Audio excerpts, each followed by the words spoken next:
El Colegio de Sinaloa presenta En Curso, una ventana a las actividades de El Colegio de Sinaloa. Trabajo, arte, ciencia, investigación, expresión. En Curso. Comenzamos.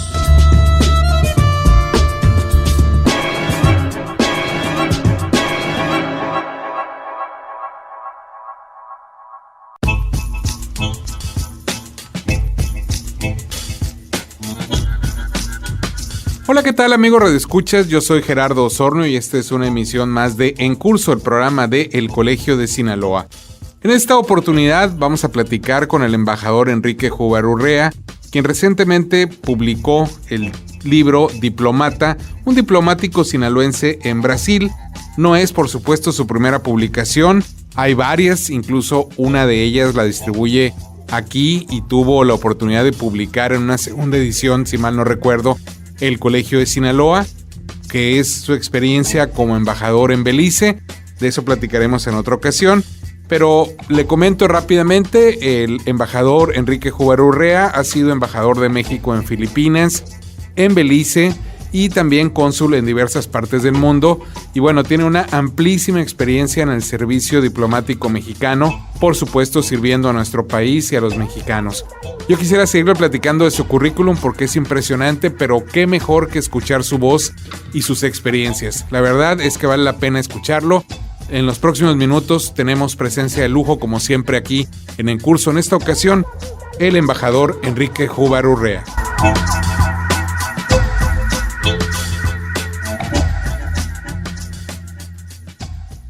Embajador, yo quisiera comenzar con una pregunta que quizá muchos dirán no tiene nada que ver con el libro, pero creo que es más que pertinente.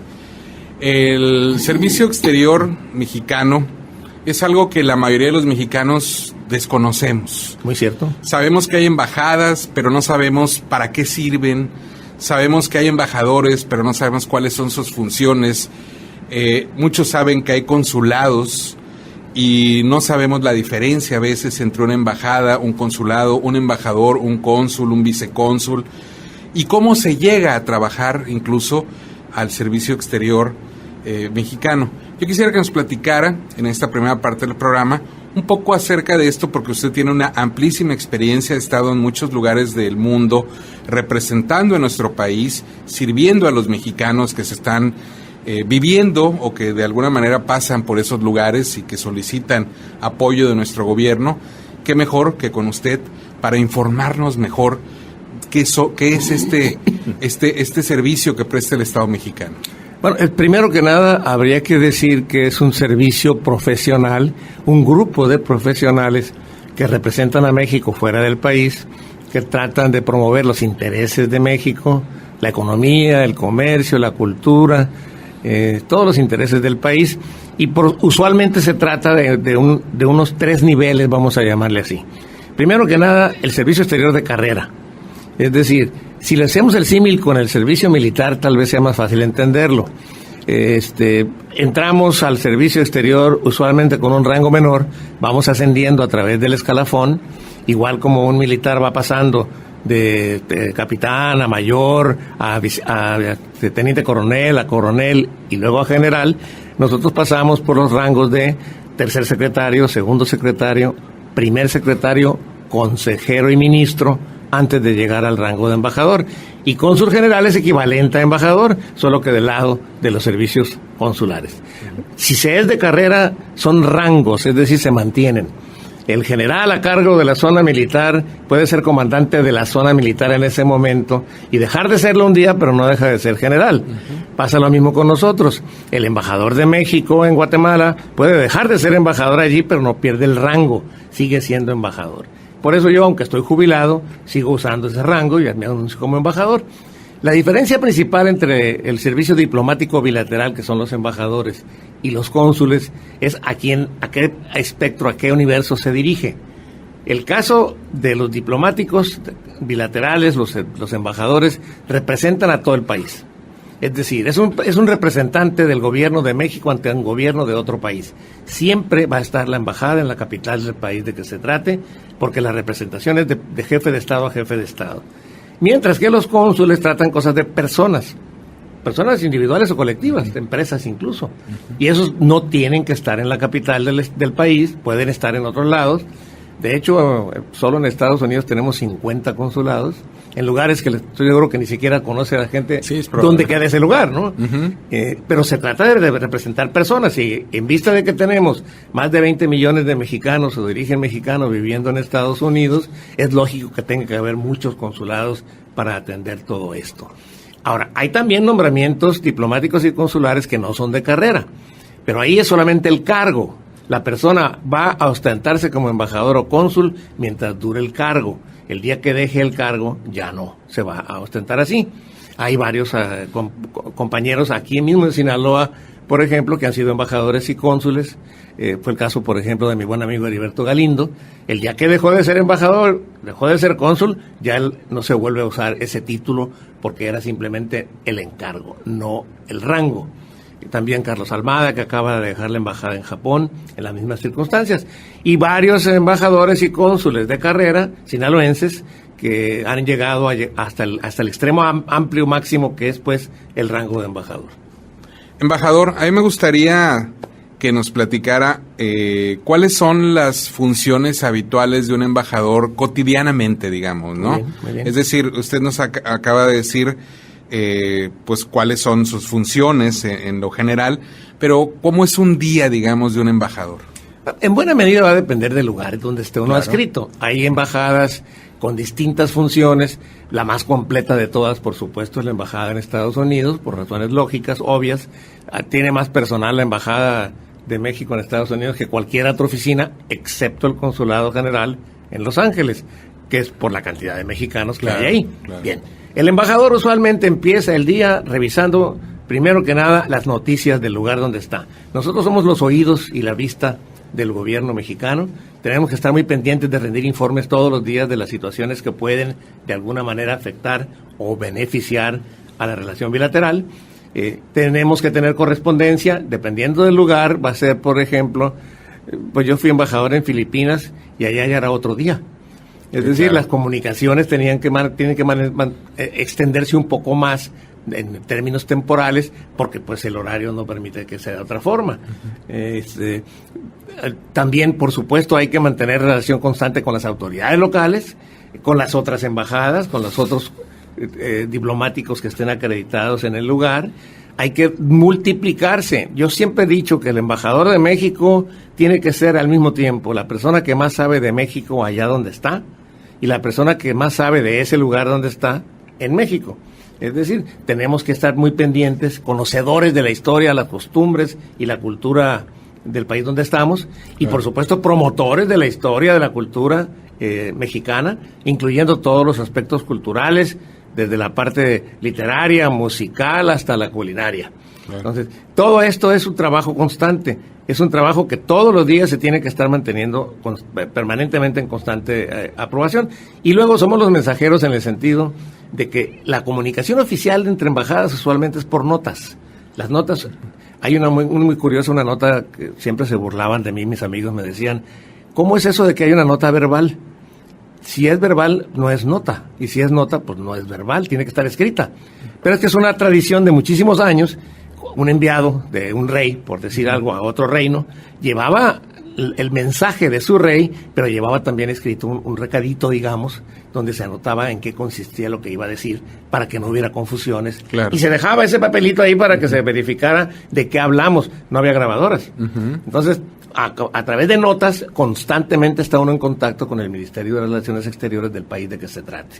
Y luego, bueno, es posible que tengamos, como sucede en Francia, por ejemplo, un instituto cultural con el que estamos trabajando. La agregaduría cultural es importantísima y también es responsabilidad del embajador. Entonces, es pues muy movido. Y en el caso de los consulados, el público.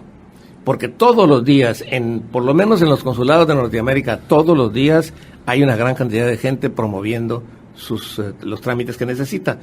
¿Qué hacen los consulados? Expiden pasaportes, expiden actas de nacimiento, casan. Yo, por ejemplo, casé en varias ocasiones a parejas de mexicanos. Se atiende también actas de defunción y el traslado de los restos de los casos en los que quieren que sus restos descansen en territorio nacional. Además, también se trata con las autoridades, por supuesto, sobre todo en defensa de los mexicanos que caen en desgracia. Entonces, más o menos esa es la idea en general de lo que hacemos.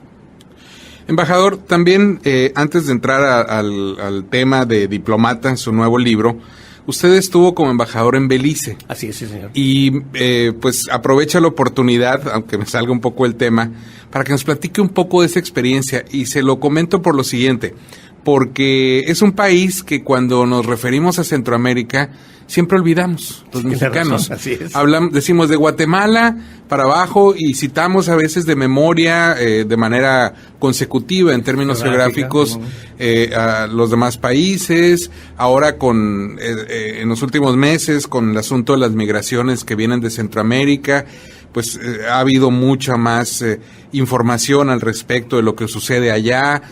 Sus problemas que han tenido en las décadas anteriores también han sido noticia muchas veces para los mexicanos, pero Belice pareciera que o no existe o lo consideramos diferente, no sé cuál sea la razón. Platícanos un poco cómo fue su experiencia ahí en este país tan olvidado por nosotros, pero que está pegado como Guatemala. De hecho, yo escribí un libro que se llama Belice, sí, lo vecino conozco, ignorado, sí. Precisamente. Yo era cónsul en Brownsville, Texas, al otro lado de Matamoros, Tamaulipas, y ahí expedíamos visas de tránsito. Es decir, gente que iba a ir en sus vehículos y con sus cosas hasta su país y tenía que pasar por territorio mexicano y había que darles la visa que los protegiera para poder seguir hasta su destino final. Y la persona que trabajaba conmigo, que me llevaba a firmar las visas, un día me preguntó: oiga, van en un camioncito estos, ¿cómo pasan a su isla? Me dije, ¿cuál isla? Pues Belice no es una isla del Caribe. Pues no es. Pero esa era la idea generalizada que había, ¿no? Es un país caribeño en el sentido cultural y por eso tal vez se confunde la gente. Bueno, Belice, para empezar, es un país muy pequeño. A estas alturas debe andar por 350,000 habitantes todo el país. Extremadamente pequeño. Y sin pequeño. Embargo, es un país de una gran variedad. Varias ciudades sinaloenses, para que la gente que nos escucha dimensione, varias ciudades sinaloenses tienen mayor población. Así es. Y sin embargo, es un país de mucha variedad. La parte pegada a Quintana Roo, la influencia es maya y de español. Aunque el idioma oficial es inglés. Pero lo que hablan frecuentemente, comúnmente, es español y maya. Hacia el sur del país, una vez más caemos en que son mayas, los más cercanos a Guatemala. Pero también los que están pegados al Caribe tienen la influencia de las islas caribeñas. Hay un lugar en el sur y en la parte caribeña de Belice en donde se asentó un grupo que llaman Garífuna, que es una especie de tribu de origen negro que vinieron de San Vicente y las Granadinas huyendo de la esclavitud que había en aquel entonces allá. Entonces, es muy variado. Y luego, la población mexicana mayor, fuera de la pegada a la frontera, que no es tampoco tan numerosa, son lugares pequeños, pero hay también menonitas mexicanos. Curiosísimo ver la fila de gente que está en la embajada pidiendo documentación, que son rubios de ojos azules, sí, claro, y que son menonitas originarios de Durango primero, y después fueron a Quintana Roo y ahora a Belice. Es un país muy interesante porque es un país con el que tenemos una enorme relación y mucha cercanía. Belice fue objeto de la ambición de los guatemaltecos que decían que ese territorio debería pertenecerles a ellos. México intervino protegiendo a los beliceños hasta que llegaron a su independencia en 1981. Antes de eso hubo muchos conatos de invasión de Guatemala que no sucedieron porque México impidió que sucediera. Entonces Belice nos considera los hermanos mayores, los protectores de ellos, y nos ven con un enorme respeto. Es el único lugar en mi experiencia profesional donde es más importante el embajador de México que el de Estados Unidos. Y no hay otro país donde lo sea, solamente ahí. Entonces para mí fue una muy interesante experiencia, aprendí muchísimo, estuve 5 años allá, y dejé constancia con este libro del que hablo que se llama Belice, vecino ignorado. Que se puede conseguir en el Colegio de Sinaloa, por cierto, para sí, la gente que le interese.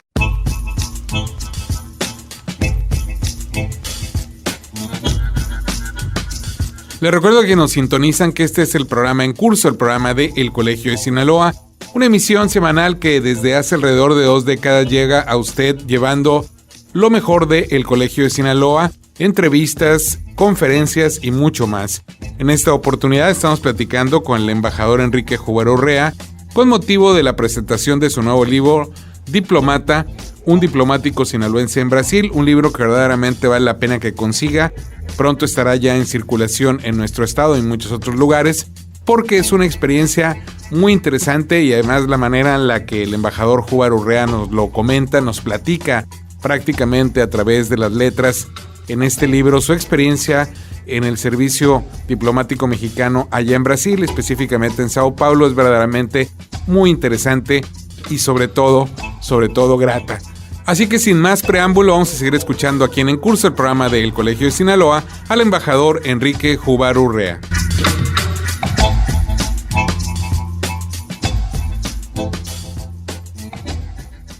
Embajador Júbar, pues diplomata, un diplomático sinaloense en Sao Paulo, Brasil. Así es. Su nuevo libro, y me gustaría que nos platicara un poco cómo surge la idea y qué es lo que contiene, porque la verdad, desde el puro título suena extraordinaria la posibilidad de la lectura, porque, bueno, pues al decir un sinaloense, estamos identificándonos con alguien que conoce nuestra cultura, que la ha vivido, que es parte de nuestra sociedad civil, que se identifica como sinaloense, pero que tuvo la oportunidad de vivir en otra cultura y en una posición, pues no como un ciudadano cualquiera, sino en representación pues de los intereses de los mexicanos y de nuestro país en general, ¿no? Platíquenos un poco acerca de esta publicación. Empecemos por el título. Claro. Diplomata es la palabra que se usa en portugués para designar al diplomático. Uh-huh. Es decir, ahí ya estamos hablando del idioma que se habla allá, portugués, de entrada, y luego un poquito de anecdotario porque el vehículo que usábamos en la embajada era modelo diplomata. Entonces nos llamaba la atención que se coincidía de esa forma. En Brasil tenemos la embajada en Brasilia, tenemos consulado general en Río de Janeiro y tenemos consulado general en Sao Paulo. Entonces, es importante mencionar pues que hay cobertura, aunque se trata de el quinto país más grande en el mundo. Se trata de un país en el cual se pueden viajar 5 horas de avión y no haber salido del territorio. En la cuenca del Amazonas cabe completo el país de México, el territorio de México, 2 millones de kilómetros cuadrados, un solo río. Es decir, todo cambia en la proporción cuando se habla de un país de ese tamaño. Claro. Luego, es importantísimo también mencionar la ciudad, Sao Paulo, anda por 20 millones de habitantes. Es más grande que que Buenos Aires, es la ciudad más grande de Sudamérica. Entonces, todo esto afecta, pues, el trabajo de un cónsul. Yo me fui para allá sin saber hablar portugués y muy confiado porque todo el mundo me dijo que era muy sencillo, que nos podíamos entender si hablábamos lento con los que hablaban portugués, pero es un poco engañoso, porque en portugués hay palabras que son iguales y no significan lo mismo, o peor, significan lo contrario, o peor, son un insulto. Es decir, tenemos que ser muy cuidadosos con ello.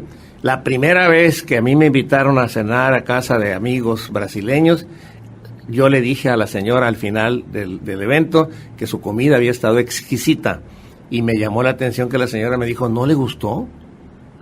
Dije, le estoy diciendo que fue exquisita, por eso, ¿no le gustó? Y resulta que en portugués exquisito significa raro, feo. No. Entonces, ese tipo de situaciones tienen todo un capítulo en este libro en el que planteo estas confusiones que vivimos. Le pongo humor, a todos mis libros va el ingrediente del humor incluido. El choque cultural lo permite. Y ayuda a que se pueda absorber mejor la información. Claro. Entonces, yo hablo primero que nada de las vicisitudes de un diplomático que se va a un lugar tan lejano, como fue en este caso de Brownsville, Texas, a Sao Paulo, con la familia, con los hijos. Todas las dificultades que se pasan para poder hacer ese traslado. Tuvimos que enviar a mi esposa y a los hijos antes porque empezaban las clases y yo tenía que pasar por la aprobación de la Cámara de Senadores y no me habían dado cita todavía. Estos detalles que poco se conocen, pero que es muy, muy prudente ilustrarlos para que vean cómo es la vida de un diplomático. Luego también, no hay ciudad en el mundo que tenga más consulados que Nueva York. Y el segundo lugar es Sao Paulo.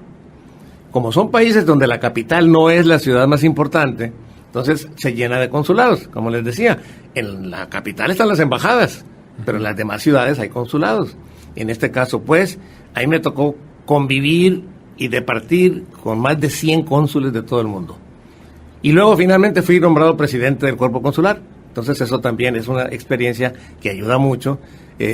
A veces no se imagina uno con quién va uno a establecer la mejor relación. Cree uno que con los países latinoamericanos, lógico, los cónsules de Latinoamérica van a ser mis mejores amigos, y no fue así. Ahí van a sorprenderse a encontrar esto. También los trámites ante el gobierno brasileño, las dificultades que se pasan cuando tiene uno que adaptarse. Y luego doy un repaso a la historia de Brasil, breve el repaso en el sentido del número de páginas, pero cubro toda la historia de Brasil, la geografía de Brasil. Nos tocaron a los consulados en Río de Janeiro y Sao Paulo, a cada uno la mitad de Brasil, dice la ley, pero la mitad que le toca a Río de Janeiro es el mismo número de estados que le toca a Sao Paulo, salvo que Sao Paulo se queda con los más grandes. Entonces, para poder ir en caso de emergencia a ver qué le está pasando a un mexicano que andaba por allá en la selva del Amazonas, tenía que tomar un vuelo de 4 horas y además todavía seguirle por barco en el río, lejísimos. Todas estas cosas están platicadas también allí.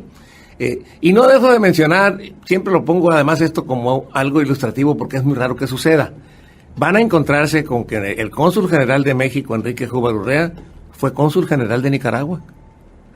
Es decir, pero ¿cómo puede haber sido cónsul de otro país? Sí, sí. Bueno, esto tiene que ver con lo que dice el título, un diplomático sinaloense. Y lo digo por lo siguiente, en aquel momento el gobierno de Nicaragua tenía ya al mando a los sandinistas que habían derrotado a Somoza, y dentro de ese cuerpo de los sandinistas había un secretario que era sinaloense, que se trasladó para allá, Víctor Manuel Tirado, nativo del Rosario, Sinaloa, como yo. La primera vez que Víctor tuvo problemas allá en Nicaragua, y los tuvo porque lo arrestaron, nuestro embajador lo defendió y consiguió que lo deportaran. ¿De dónde creen que era ese embajador? Del Rosario, Sinaloa, don Francisco Podaca y Osuna. Entonces, hay una vinculación allí extraña en el sentido de que no sucede con frecuencia. En aquel momento en que yo estaba allá, este ministro, este secretario, que era secretario del Trabajo, se comunica conmigo y me dice que ellos no tienen consulado en Sao Paulo ni presupuesto para abrir uno, pero que se acostumbra a pedirle a un país amigo que se haga cargo de los asuntos de ellos. Se consultó con nuestro embajador en Brasilia, se consultó con la Cancillería y fui nombrado cónsul de Nicaragua. Entonces expedía visas para ir a Nicaragua y documentos de esa naturaleza. Esa dualidad también ocupa un lugar. Termino diciendo que este libro se lo dediqué a mi embajador en aquel tiempo, don Antonio González de León, uno de los mejores diplomáticos que conocí durante mi larga carrera, casi 40 años de servicio exterior. No encontré muchos que le llegaran a él en materia de profesionalismo, en materia de habilidad, de buen tino, de prudencia, y lamentablemente se me murió allá. Entonces, el epílogo del libro es un epílogo triste en ese sentido, en el sentido de hablar de que lamentablemente falleció, pero antes de eso cuento cómo llegamos a establecer una muy buena amistad, cómo aprendí muchísimo de él, y que nunca voy a hablar suficientemente de lo que me dejó de impresión el embajador aquel tan profesional y tan sencillo al mismo tiempo. Hay más comentarios respecto de la vida diaria. Les doy un ejemplo. Hay una orquesta sinfónica de la Universidad de Sao Paulo, de donde se desprende un número de músicos que quieren crear un mariachi, y van al consulado conmigo para pedirme apoyo para conseguir las partituras de las músicas que van a tocar, porque ellos leen la partitura. Sí, claro. Pero además, ¿y la indumentaria? Ellos podían mandar a hacerse los trajes, pero no los sombreros. Bueno, con la buena fortuna de que hay líneas navieras que van desde el puerto de Santos, que es el puerto de Sao Paulo, a Veracruz y a Tampico, conseguí que en un barco de estos les trajeran los sombreros, logramos que se hiciera, se inaugurara y participara en las fiestas patrias un mariachi, en donde el cantante principal cantaba igualito que Miguel Acevedo Mejía, sin saber muy bien lo que estaba diciendo, porque se había aprendido de memoria de fonética. lo que tenía que cantar. Entonces, así como eso, me decía el otro día un amigo, es que el libro no está tan grande como para toda la información que trae. Esa era la idea. Precisamente esa era la idea. Que al terminar de leer este libro sepan de Brasil lo que no sabían antes, claro. Entiendan estas dificultades del idioma, también algunas otras experiencias. Mis hijos tuvieron que entrar a la escuela americana porque no podíamos ponerlos en escuelas brasileñas, puesto que no habían llevado ni la geografía, ni la historia, ni la gramática de aquel país. Entonces, y en la escuela americana se hizo una especie de alianza también con los niños de otros diplomáticos o empresarios que tenían que ponerlos en esa escuela. También fue algo muy bonito, una gran experiencia, todo lo cual viene marcado ahí. Y como hubiera dicho José Ángel Pescador, siempre lo cito a él porque él ha presentado varios de mis libros y siempre dice que debiera ser obligación de todos los diplomáticos aprender a tocar un instrumento musical porque se facilitan mucho las cosas. Yo toco guitarra y canto. Entonces, presentamos una obra de teatro en inglés que se llama The Man of La Mancha, El Hombre de la Mancha, sobre el Quijote. Y yo tuve 3 papeles en la obra. Fue extraordinariamente interesante la experiencia y trabajaron ahí otros cónsules de otros países, que enriquece mucho la estancia en esos lugares.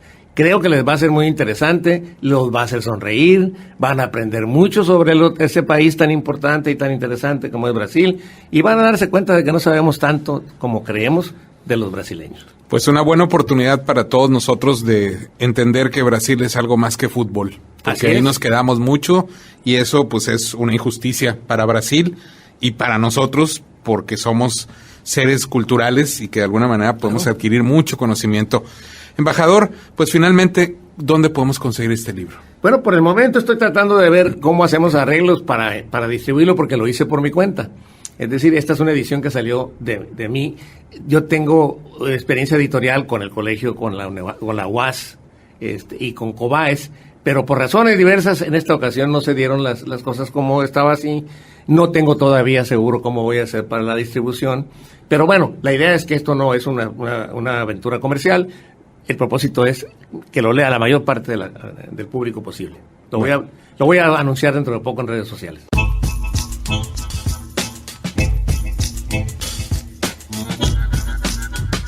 Estamos a punto de terminar, le queremos agradecer su atención a este programa, pero le recordamos que platicamos el día de hoy aquí en esta emisión con el embajador Enrique Júbar Urrea, un importante sinaloense que en esta ocasión nos compartió su experiencia al escribir y lo que contiene, por supuesto, Diplomata, su nueva publicación, Un diplomático sinaloense en Brasil, un libro que verdaderamente vale la pena que usted consiga para que conozca estas experiencias de manera directa de quien las vivió.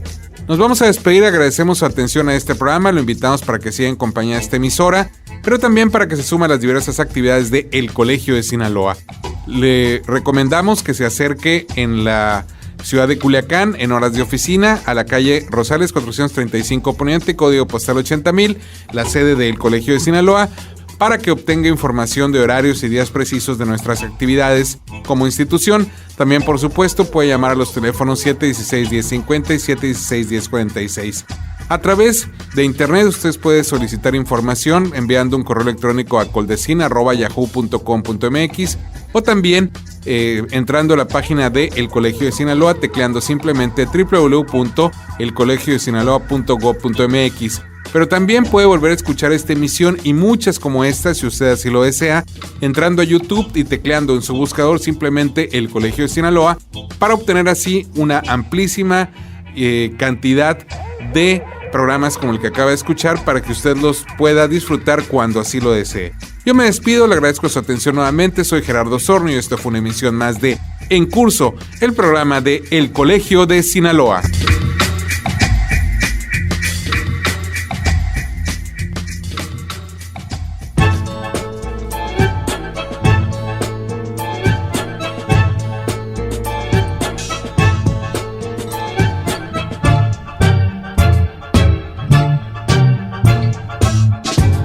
Este fue En Curso, una ventana a las actividades de El Colegio de Sinaloa. La próxima semana, usted tiene una cita a la misma hora en esta misma estación con En Curso, el programa de El Colegio de Sinaloa.